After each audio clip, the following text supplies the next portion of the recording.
지난 3일 동안도 저희들을 아버지 장중에 붙드시고 눈동자 지켜보아하시며 또 오늘 한자리에 모이게 하여 주심을 감사를 드립니다. 말씀으로 새롭게 늘 인도하여 주시고 눈에 보여지는 것들은 또 먼지와 같이 소멸되어지고 흩어져 나가는 가운데 있다 할지라도 그 안에 아버지의 영생을 두시고 세상에 속하지 아니한 참 위로로 저희들에게 갚아주심을 아버지 감사를 드립니다. 오늘도 말씀으로 새롭게 해주시옵기를 인정 소원을 드리고 저희들의 무릎이 약하여지지 아니하고 또 위에서부터 부어주시는 새 힘으로 또 일어날 수 있는 귀한 시간 되게 해주시옵기를 예수님의 이름으로 기도드립니다. 아멘.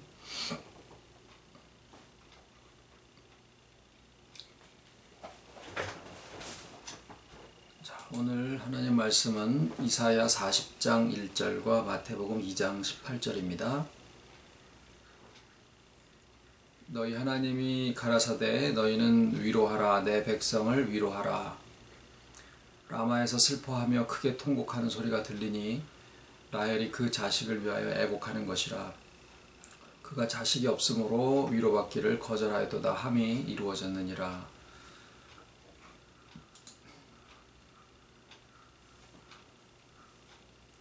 오늘 제목은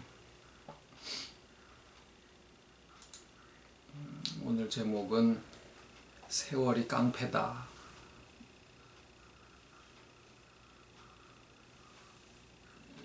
아무리 나이는 숫자에 불과하다. 그리고 젊은 사람들처럼 입고 운동을 하고 한다고 해도 이게 참 한 번 먹어버린 나이는 세월은 뱉어내지를 못하죠.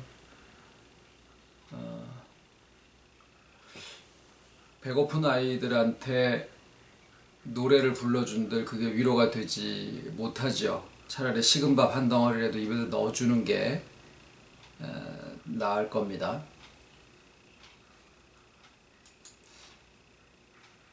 오늘 성경이 말씀하시기를 너희 백성을 너희는 위로하라 내 백성을 위로하라 그렇게 말씀을 하셨는데 이사야가 이 예언을 기록할 당시에 성군이라고 하였던 우시야 왕이 죽고 그 이후로 히스기야 왕도 나오고 그러긴 하지만은 북이스라엘이 멸망하고 결국 남유다도 쇠퇴의 길을 걷다가 이제 바벨론에게 결국 남유다도 멸망을 하게 되고요. 다윗 왕조도 사라지고 또 유력한 모든 그 유대인들은 다 바벨론으로 잡혀가거나 애굽으로 이주를 하게 되고 정말 무지렁이 같은 사람들만 남지요. 그래서 참 희망이라고 찾아볼 수가 없는 그런 시기를 맞게 되는데 아까 이제 예레미야서에 있는 예언의 말씀을 이제 마태가 다시 인용을 하게 됩니다. 예레미야에 나 여호와가 이같이 말하노라 라마에서 슬퍼하며 통곡하는 소리가 들리니 라헬이 그 자식을 위하여 애곡하는 것이라. 그가 자식이 없으므로 위로받기를 거절하는도다. 그렇게 되어 있고 마태복음에 주님이 산상수훈회 하시는 말씀에도 보면은 애통하는 자는 복이 있나니 저희가 위로를 받을 것이며 라고 되어 있어요. 애통을 하는 자는 이미 애통할 만한 조건들을 가졌기 때문에 그리하고 있는 것인데 그 울고 있는 사람에게 말하기를 너는 참 복되다. 네가 위로를 받을 것이다. 참 생뚱맞죠. 앞뒤가 논리적이지도 않고. 그 도대체 하나님의 위로는 어디에 있는 것이며 하나님의 위로는 우리에게 무슨 의미가, 그때 당시에도 그러했고 지금도 우리에게 무슨 의미가 있겠는가.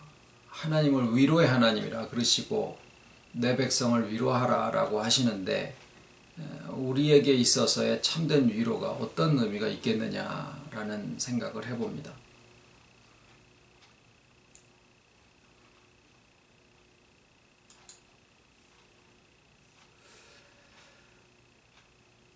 그 예레미야가 예언한 그 내용은 라마에서 슬퍼하며 통곡하는 소리 들리니 라헬을 이야기를 하고 있다고요. 자, 하나님의 위로에 대해서 말씀을 나누고 있는데 라헬이 등장을 하고 또 예레미야는 그 라헬의 심정을 끌어다가 유다의 멸망을 이야기를 하고 있습니다. 그리고 마태는 그 라헬을 이야기한 예레미야의 예언을 끌어다가 베들레헴의 아이들이 다 죽은 사건을 거기다 연관을 짓고 있어요. 그래서 지금 총 성경상에 나타나 있는 것은 세 가지의 서로 다른 사건들이 하나님의 위로라고 하는 그 표현과 연관되어져서 세 가지의 서로 다른 사건이 지금 등장을 하고 있는데, 그래서 우선은 제일 처음에 나와 있는 그 라헬에 대한 것을 먼저 좀 생각을 해 봐야 되겠죠. 라헬은 야곱의 둘째 부인이었었죠. 언니 레아하고 둘 사이에서 서로 경쟁하고 시기하듯이 아이를 낳고 그러는 과정에서 레아는 아이를 넷씩 쑥쑥 낳는데 그동안에 라헬은 아이를 하나도 낳지를 못하고 남편의 사랑은 독차지하고 있었으나 아이를 하나도 낳지 못한 그 시기심으로 자기 여종을 이제 첩으로 들이게 하지요. 그래서 이제 거기서 단과 납달리지요, 아마. 그렇게 낳고, 그 다음에 결국에 이제 본인이 낳은 아들이 요셉이었었고, 나중에 라헬이 12번째 야곱의 아들인 베냐민을 낳다가 죽습니다. 그래서 그동안에 이 베냐민을 낳으면서 가졌던 서러움을 이게 고난이라는 그런 이름을 해가지고 아이에게 이름을 지어주는데, 이제 야곱은 그 아이를 이제 베노이라고 하던 거를 이제 베냐민이라고 이름을 바꾸죠. 그리고 그 라헬이 그 죽어서 장사 지낸 바 된 그곳이 에브라다 또는 에브랏 또는 그 베들레헴의 다른 이름이라고 그렇게 되어 있기도 하고, 그 베들레헴에서 죽은 게 아니라 베들레헴에 가던 길에서 죽어서 장사 지냈다. 그래서 그곳이 어디냐면 라마라는 곳입니다. 오늘 예레미야가 얘기한 라마에서 슬퍼하며 통곡하며 슬퍼하는 소리가 들리니 라헬이 자식이 없으므로 위로받기를 거절하였도다. 그래서 우리가 라헬을 이야기를 할 때 마치 얼굴은 반반한데 욕심은 더럽게 많아서 남편도 그렇고 자식도 그렇고 전부 다 자기가 차지를 하고 싶은데 마음대로 안 되니까 그 홧김에 이제 죽은 아주 그 욕심스러운 여인으로 생각하기가 쉽지만, 결국 그 라헬의 당시에 보면 어떤 개인적인 성향이나 또 여자들 사이의 투기 이런 것으로 비춰질 수도 있습니다만, 그들을 통해서 낳은 자식들이 결국에 아브라함과 이삭과 야곱에게 주셨던 하나님의 약속이 성취되어지는 하나의 족장들이 거기서 나왔다라는 점을 생각을 해보면, 이것이 비단 그냥 인간들의 시기와 투기 어린 기록으로만 보기에는 어려운 점들이 있습니다. 차라리 오늘날 우리로 볼 때 어떤 영적인 열망이나 이런 것들로 표현되어질 수도 있지 않느냐라는 거죠. 굳이 여자의 투기로만 볼 것은 아니다라는 겁니다. 의미상으로 볼 때. 그런데 이제 거기에 연관성들, 섭리 속에 담겨져 있는 연관성들을 보면 라헬이 베냐민을 낳다가 죽습니다. 그리고 그 장사 지낸 바가 된 곳이 라마라고 하기도 하고 또는 셀사라고 되어 있기도 해요. 에브라다, 그러니까 베들레헴을 가는 길이라고 되어 있는데, 창세기 35장에 보면은 그가 죽기에 임하여 그 혼이 떠나려 할 때에 아들의 이름을 베노이라 불렀으나 그 아비가 그를 베냐민이라 불렀더라. 라헬의 죽음에 에브랏 곧 베들레헴 길에 장사되었고 야곱이 라헬의 묘에 비를 세웠더니 지금까지 라헬의 묘비라 일컫더라. 그것이 이제 셀사에 대한 표현인데, 이 베냐민이 다른 자식들은 다 북이스라엘에 속하게 되는데, 유일하게 이 베냐민 지파가 거의 멸망할 지경까지 가게 돼요. 그 사사기를 통해서 마지막 장에 가서 보면은 온 그 이스라엘 족속이 다 뭉쳐서 베냐민 지파하고 서로 내전이 일어나게 돼가지고 베냐민 지파에 있는 남자들을 다 몰살을 해버립니다. 그래서 한 400명 정도밖에 안 남는데, 거기에서 다시 이제 이방 여인들을 갖다 보쌈하듯이 데려와가지고 결국에 이제 그 족속들을 살려서 유지를 하게 하는 그런 사건들도 이제 기록이 되어 있는데, 어쨌거나 그 베냐민 지파가 남유다에 속해서 유다 지파와 베냐민 지파, 그리고 북이스라엘이 망할 때 북이스라엘에 속해 있었던 레위 지파가 다 내려와서 히스기야 왕 때 이제 세 지파가 뭉치는 거죠, 결국에는. 그리고 위쪽에 속해 있었다가도 이제 다 피해서 북이스라엘이 망할 때 남유다로 도망쳐 내려온, 옛날에 바레가 멸망을 하고 났을 때 거기에 있던 사람들이 고려로 유민이 돼가지고 막 쏟아져 들어온 것처럼 이스라엘이 망하면서 거기에 유민들이 이제 남쪽 이스라엘로 내려왔는데, 자기의 지파들을 가지고 있지는 못하고 그냥 유다 지파에 속하게 되죠. 그래서 다들 합쳐져서 그냥 유대인이다라고 이제 일컬어지게 되는데, 어쨌거나 거기에 남아있던 베냐민 지파의 줄거리를 따라서 사도 바울도 나오게 되고 이제 그렇습니다. 그래서 이 베냐민이라고 하는 사람의 그 한 이름을 통해서 볼 때도 어떤 고난과 연관이 되면서 자식이 있으나 부모에게 참 위로가 되지 못하는 그런 상태가 되고 말죠.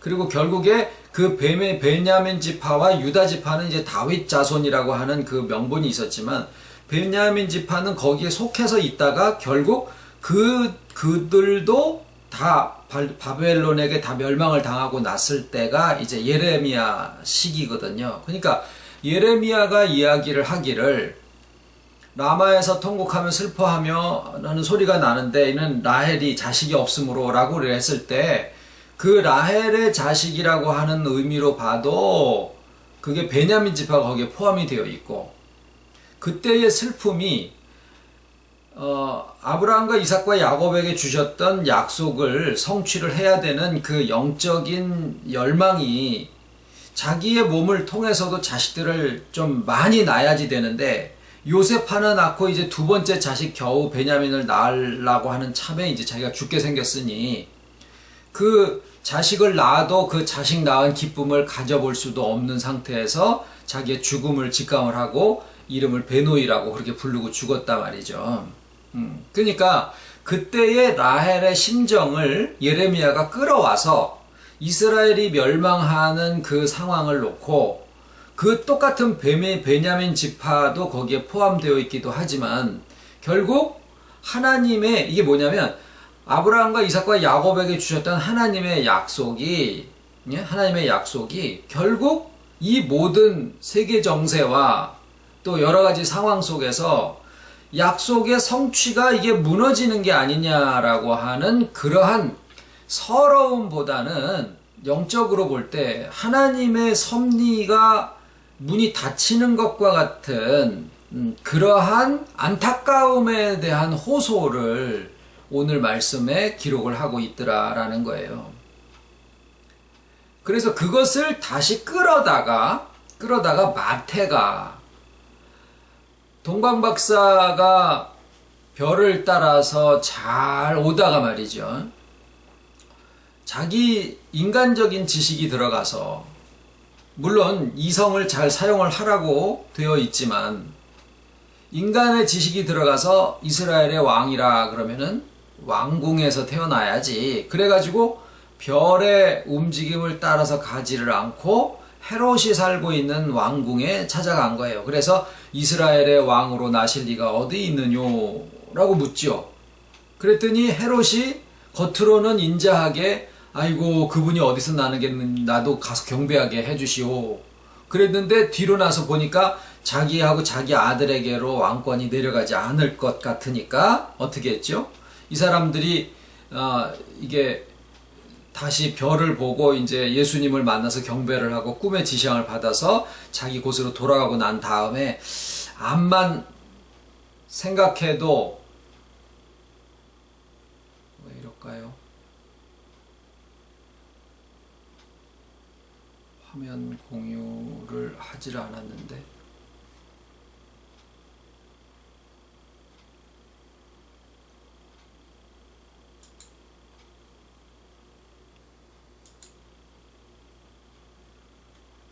소리는 들리십니까?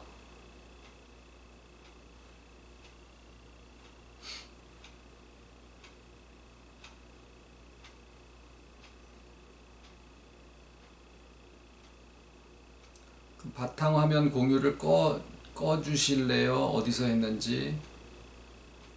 이게 제가 했나? 그걸 클릭을 해보세요. 네.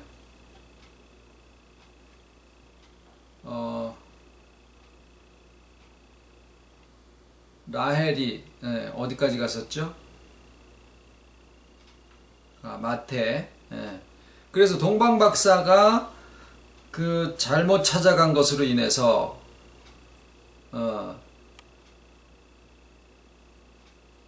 동방박사가 잘못 찾아간 것으로 인해서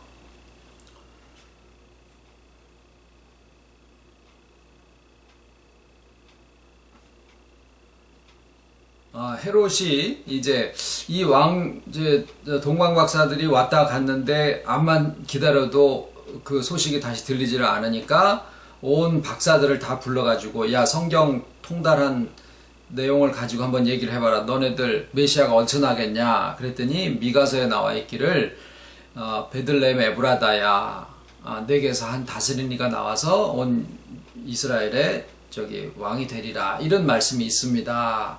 그래? 그러면은 가서 베들레헴에 그때로부터 기준해가지고 2살 미만 된 애들은 다 죽여라.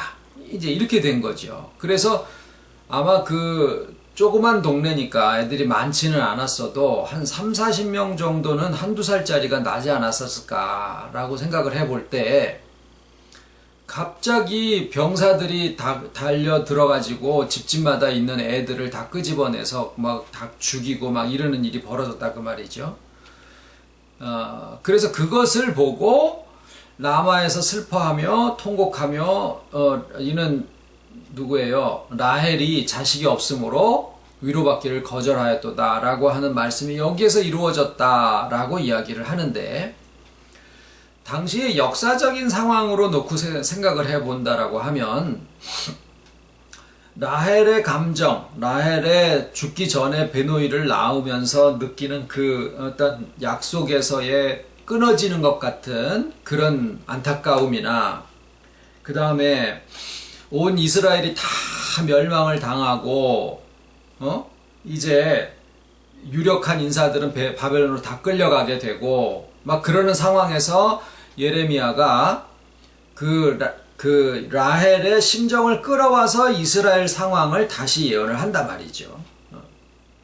그리고 그 예언된 것을 끌어다가 마태가 베들레헴의 1살짜리 2살짜리들이 다 죽임을 당하는 그 상황에다가 그것을 이제 적용을 시켜서 이야기를 하고 있어요. 그러면은 활 시위를 떠나서 휙 날아가면 우리는 그 화살이 날아가서 꽂힐 자리가 어디인가라는 것을 생각을 해볼 수밖에 없죠. 차를 타고 떠나는 사람이 아, 내가 부산을 향해서 간다, 여수를 향해서 간다 라고 하는 것을 생각을 해보고 출발하는 것처럼 우리는 이 라헬을 통해서 말씀을 시작하게 된 창세기에서부터 예레미야로, 예레미야에서 마태로 이어져 내려오는 이 하나의 연결고리를 끌고서 어딘가 마지막 종착점을 향해서 가야 되지 않겠느냐라는 거예요. 그랬을 때 우리가 지금까지 알고 있었던 그 해석은 어디냐면은 결국 하나님의 약속된 자손들, 하나님의 약속의 자식들을 세상에서 말살시키고자 하는 어둠의 세력이 결국에는 이스라엘을 멸망을 시키고 또 예수님이라고 하는 하나님의 자식을 말살시키기 위해서 베들레헴이라고 하는 곳을 찾아서 거기에 2살 미만으로 된 아이를 다 죽여버리기도 하고 그런 쪽으로 역사를 했다라는 것이 이제 우리가 한 이해죠. 그래서 지금까지의 우리의 해석은 그것을 그 끝을 어디로 끌고 갔었느냐 하면 마지막 때 무슨 3차 대전이 나든지 무슨 종말이 오든지 대환란이 오든지 해서 그때도 역시 어린 심령들을 다 죽이고 진짜 뭐 지금 현실적으로 종교 통합을 외치는 사람들에 의해서 정치적인 권력까지 가지게 되고 그 다음에 그 사람들이 자기네들에게 속하지 않은 예수 믿는 지파들을 찾아보니까 결국에는 이쪽 그 개혁과 보수 진영 쪽밖에 없어서 이 사람들을 다 탈기를 치고 어떻게 순교의 제물로다가 할 것이 아니냐라는 그런 추측도 충분히 시대적으로 볼 때 가능합니다만, 그리고 그때 그렇게 된다고 하더라도 하나님은 베들레헴의 1살짜리 2살짜리 다 죽임을 당할 때라도 예수님을 거기서 살쭉하니만 낳게 하시고는 그 다음에는 애굽으로 피신하게 만들었다가 나중에 나사렛에 가서 살게 그렇게 하시는 어떤 보호의 손길이 있었다라고 하는 것으로 우리가 알고는 있고 하나의 소망으로 가지고 있기도 합니다. 그런데 우리가 환란이 오기를 바라지 않고 또 마지막 종말에 대한 것도 세대주의적인 것이 아니라 천년왕국에 대한 또 첫째 부활에 대한 것을 우리가 첫째 사망을 한 사람들이 첫째 부활을 하는데 그 첫째 부활에 참여한 자가 주님이 오실 때 첫째 부활에 참여하게 되고 그 첫째 부활에 참여한 자들이 주님과 더불어서 천년 동안 왕노릇하리라라고 하는 천년왕국이 7번째에 해당하는 시대에 주님 부활하신 다음에 부활하신 주님과의 연합한 세계를 이야기를 하는 것이다 라고 하는 것을 우리가 지금까지 나눠오고 있죠. 그래 하다 보니까 그 천년왕국의 시작은 이미 오순절 성령 강림 때서부터 시작되었다라고 하는 것이 오늘날 우리가 갖게 된 이해입니다. 깨달음이에요. 자, 그러다 보니까 지금 우리가 새삼 3차 대전이 일어날 것이나 또는 무슨 큰 환란이 와서 주의 재림을 준비하는 그러한 마음 가운데서 지금 있는 것이 아니라 우리의 마음은 과거에 있는 것과 미래에 있는 것을 총망라해서 우리의 마음은 오늘이라고 일컫는 현재의 삶 속에 이제 집중할 수 있도록 되어졌거든요. 자, 그러면 지금 오늘 말씀 나눈 라헬의 그 영적인 갈망이 절망으로 바뀌고 이스라엘이 멸망을 당하는 상황에서 예레미야가 그 라헬의 심정을 끌어와서 이스라엘의 멸망을 안타까워하는 라마에서 슬퍼하며 하는 그런 예언을 하였고, 마태는 그것을 베들레헴에 있는 1살짜리 2살짜리 다 죽임을 당하는 거기에다가 그것을 인용을 해서 이야기를 했더라고 말입니다. 자, 그러면 이것이 미래의 어떤 사건으로 적용이 될 것이 아니라고 하면 오늘이라고 하는 현실 속에서 우리에게 어떤 역할로 기록이 되어 있겠느냐라는 거예요.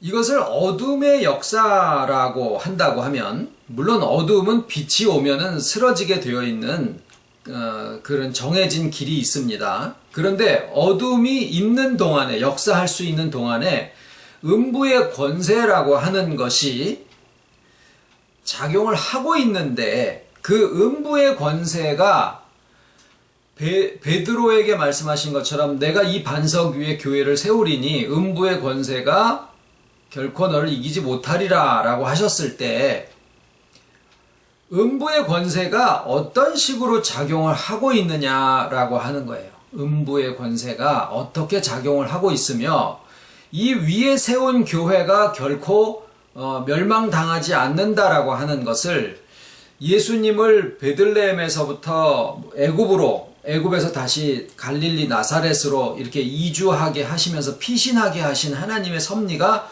오늘날 우리에게는 어떤 연관이 있겠느냐라는 거예요.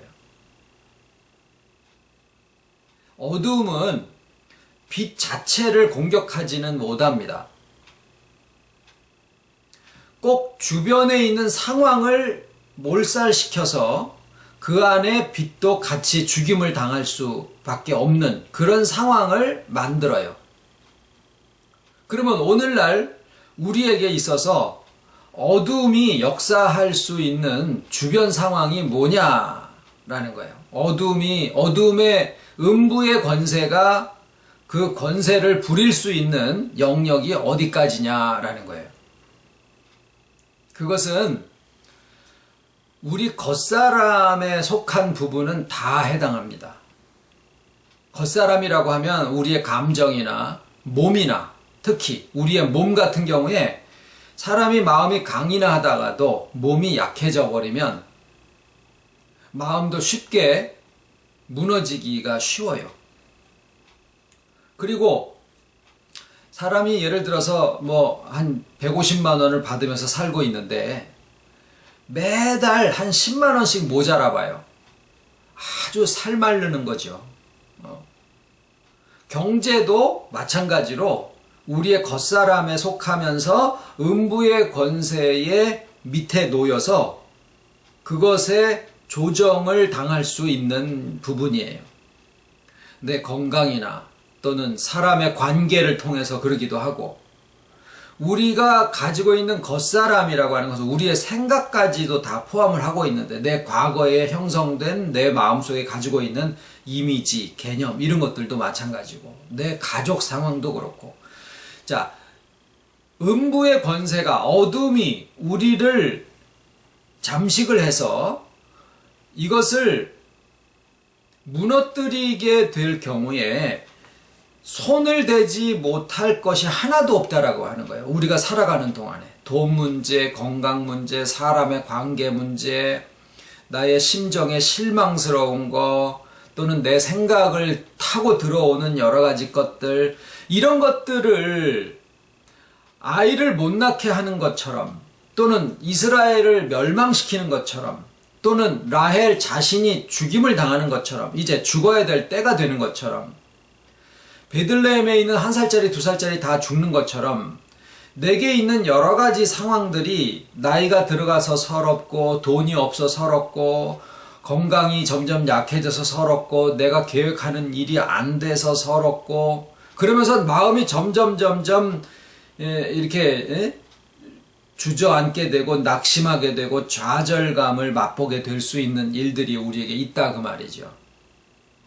그 모든 상황들이 다 뭐와 같은 것이냐 하면은 베들레헴에 있는 학살이나 마찬가지고, 이스라엘 자체가 멸망당하는 거나 마찬가지고, 아이를 낳지 못하게 라헬 자신이 죽임을 당하는 것도 거기에 해당한다라고 볼 수가 있어요. 그런데 성경이 우리에게 이 말씀을 예언하고 있는 것은 그 모든 어둠의 음부의 권세가 하나님의 빛이, 하나님의 섭리가 하나님의 사랑하는 자손이 나타난 바 되지 못하게 하려고 어둠을 극심하게 작용을 한다고 하더라도 결국에 하나님의 역사는 그 가운데서 예수님이 결국 안전하게 성장할 수 있도록 직접 역사를 하신 바 되고, 아무리 예레미야 시대에 이스라엘과 온 유대가 다 멸망을 당해서 바벨론으로 이거를 한다고 하더라도 거기에서 바벨론으로 이거한 그 포로된 가운데서 하나님의 자손이 계속 이어져 내려가서 결국 요셉의 집안을 통해서 예수님이 탄생을 하시게 되고, 예수님이 탄생하시는 그 상황도 결국에는 일어나지 못하게 세상의 어떤 경우와 이치적으로 해서 헤롯 왕이 1살짜리 2살짜리 죽인다고 하더라도 결국에 예수님은 탄생을 하듯이 우리의 마음 속에서 어둠의 권세, 음부의 권세가 건드리지 못할 것은 하나도 없지만, 그러나 그것과 상관없이 헤롯 왕이 아무리 병사를 보내고 1살짜리 2살 다 멸살을 시킨다고 하더라도 그 가운데 주님과 더불어서 있는 요셉과 마리아도 같이 삶을 얻듯이 주님과 더불어서 생명으로 있는 우리의 영혼은 결코 엄부의 권세가 건드리지도 못하고 타치하지 못한다라는 것을 성경이 우리에게 오늘 말씀을 하고 있는 거예요. 그래서 우리의 위로는 뭡니까? 어떤 분이 50살이 됐어요. 여기 우리 닉 집사님이. 그래서 이제 지난주에 우리가 생일 잔치를 이제 케이크를 갖다 놓고 이제 해피 버스데이를 했는데 소감을 물어봤더니 디프레스, 그러니까 아주 그냥 실망스럽다 이런 거예요. 그래서 가만히 생각을 해봅니다. 50을 넘고 60을 넘고 80을 넘고 90을 넘고 몸은 자꾸 약해져 가고 각 기관들도 막 이도 아프고 이도 빠지기도 하고 눈도 상하고 몸이 점점 좋아질 가능성은 점점 없어지고, 자, 그렇게 돼 나가는 것이 우리가 현실인데 이 현실 속에서 우리에게 주는 위로가 무슨 의미가 있겠느냐라는 거죠. 우리에게 주는 하나님의 위로가 결국 애통하는 자는 복이 있나니 저희가 위로를 받을 것이며 라고 아무리 얘기를 해봐야 그게 무슨 의미인지를 우리가 닿지를 않으니까 하나님의 주시는 위로가 참 의미가 없는 그냥 구절에 지나지 않느냐라는 생각을 하게 된다라는 거예요. 왜냐하면 몸이 점점 약해지고 나이를 먹어가는 것은 그냥 숫자가 아니고 실질적으로 나의 마음을 옥죄고 들어오는 하나의 실체인 것처럼 보여지기 때문입니다. 오늘도 병원에 갔다 오신 분도 있을 테고, 오늘도 이런저런 이유에서 또 자기 자신이 실망스럽고 약해져가는 그런 모습을 느끼고 기분이 좋은 경우는 없어요. 근데 하나님의 위로가 결국 복음을 통한 하나님의 위로인데 그게 뭐냐면 이런 모든 쇠약해져가는 이것을 보고 어떻게 보면은 아담이 내가 흙이구나 라고 하는 생각을 했을는지도 몰라요. 그리고 소유에 집착하게 됐고 나무 뒤에 가서 숨고 선악을 분별하는 것으로 하나님처럼 내가 스스로 완전해져야 되겠다라고 생각을 했을 겁니다. 오늘날도 그 역사가 결코 다르지 않은 것은 그때의 흙과 예레미야 때의 흙과 베들레헴에서의 흙과 우리가 오늘을 살아가는 동안에 나의 겉사람을 구성하고 있는 흙이 다 본질상 다르지 않기 때문입니다. 그런데 하나님의 위로는 여기에 있어요. 그 흙이 무너져가는 그것을 알고도 하나님이 흙으로 사람을 창조하셨다라는 거죠. 흙이 무너져서 음부의 권세 아래 놓여 있을 것을 뻔히 아시면서도 하나님의 위로는 흙을 새롭게 하는 것으로 우리를 위로하시는 게 아니라 영혼이 소멸되지 않는다라고 하는 부활하신 주님과 연합한 이 영혼은 결코 소멸될 수도 없고 결코 그 살아서 역사하는 역사를 멈추지도 않을 것이다 라고 하는 것을 예수님의 생존과 디아스포라 유대인들의 생존과 베냐민 지파의 생존과 이런 모든 것들로서 성경에 우리에게 증거하시는 바가 뭐냐? 흙은 쇠퇴하더라도 그 속에 있는 속사람, 뭐예요? 나의 생각? 아니에요. 생각도 흐려집니다. 결심? 마찬가지예요. 이 모든 것이 쇠해지고 낡아지더라도 그것을 다시 새롭게 하는 것으로 위로하시는 게 아니라 우리의 속사람인 영혼이 그리스도 주님과 더불어서 연합한 이 한 가지 사실은 결코 소멸되지도 않을 뿐더러 그 생수의 흐름, 이게 중요해요. 생수의 흐름을 이 교회라고 얘기를 하신 거예요. 성령이. 교회는 뭐가 있는 곳이냐? 어린 양의 보좌가 있는 곳이고 성령의 역사가 있는 곳이에요. 그러면은 교회가 무엇이냐? 오늘날 우리 각자 개체를 놓고 볼 때는 우리 영과 연합하신 주님의 보좌가 놓인 곳이고 그 보좌에서 멈춰 있으면은 교회가 아니에요. 성령의 역사, 즉 어린 양의 보좌에서부터 흘러나오는 생수의 흐름, 다시 말하면 우리의 지식에서부터 새롭게 함을 입혀서, 그건 뭐죠? 우리가 하나님에 대해서 알고 있는 기존 지식, 하나님에 대한 이미지, 또 하나님의 이미지를 통한 자기 자신에 대한 이미지, 또 자기 자신의 이미지를 통한 다른 사람의 이미지, 이 모든 세상을 보는 이게 지식이에요. 지식에까지 새롭게 함을 입고 그렇게 되면은 내가 아니까 아는 대로 행함이 나오게 됩니다. 생각은 그것을 따라서 흘러가게 돼요. 이런 모든 겉사람의 회복의 역사가 바로 성령의 역사예요.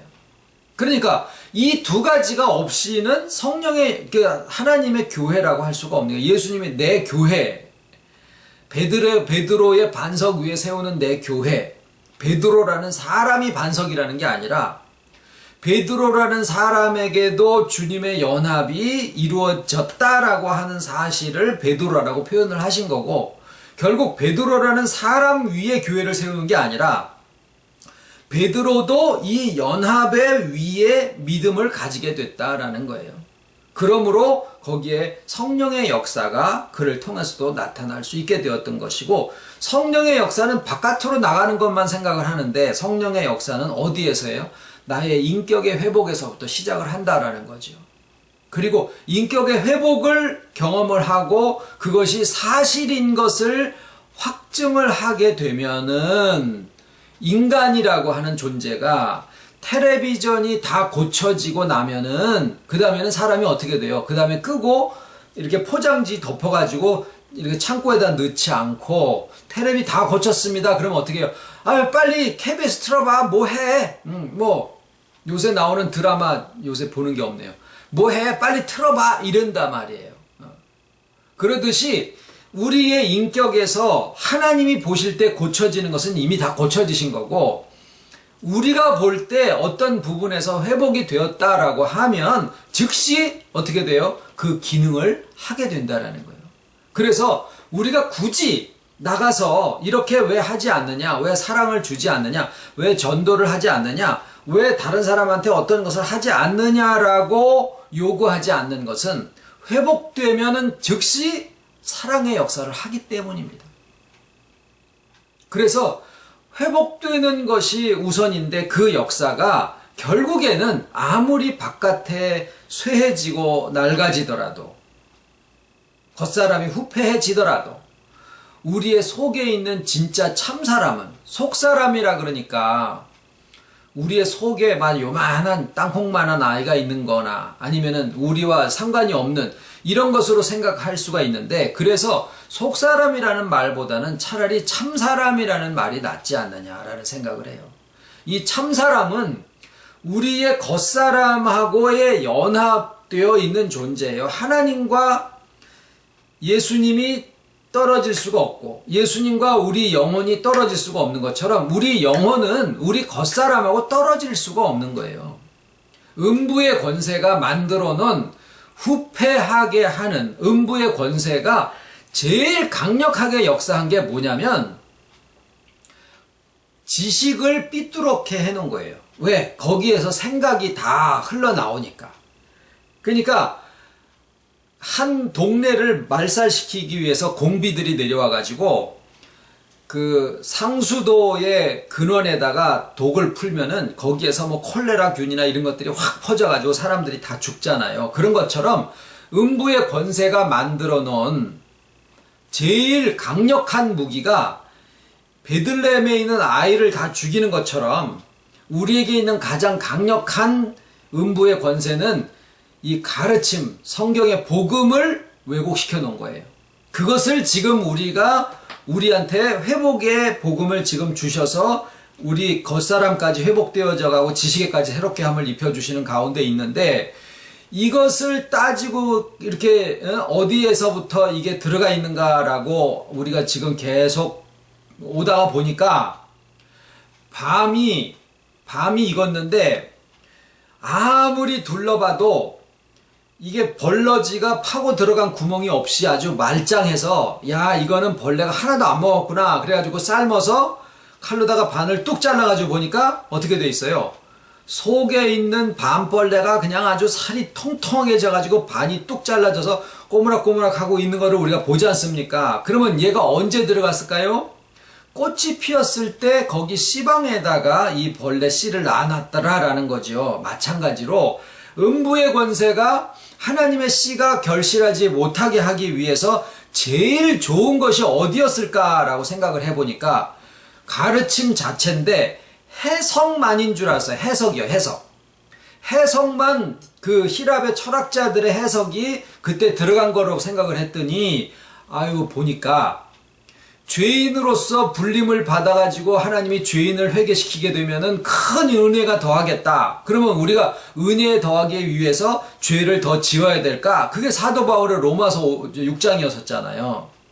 근데 보니까 사도 바울의 표현에서조차 이미 우리에게 무거운 짐을 지워주는 그런 표현들이 발견되어지고 있더라라는 거예요. 우리가 바울을 폄하하기 위한, 평가절하하기 위한 얘기를 하는 것도 아니고, 단지 뭐냐면 실상 사도 바울이 예수님은 아닌데 예수님이 하신 말씀이나 사도 바울의 말씀이나 권위적으로 보면 사도 바울의 말한 것들이 더 권위적으로 똑같은 부활이라는 용어를 쓰고 이야기를 하면서도 서로 다른 의미로 사용되고 있다라고 하는 내용을 우리가 5가지로 지난번에 말씀을 드린 적이 있었잖아요.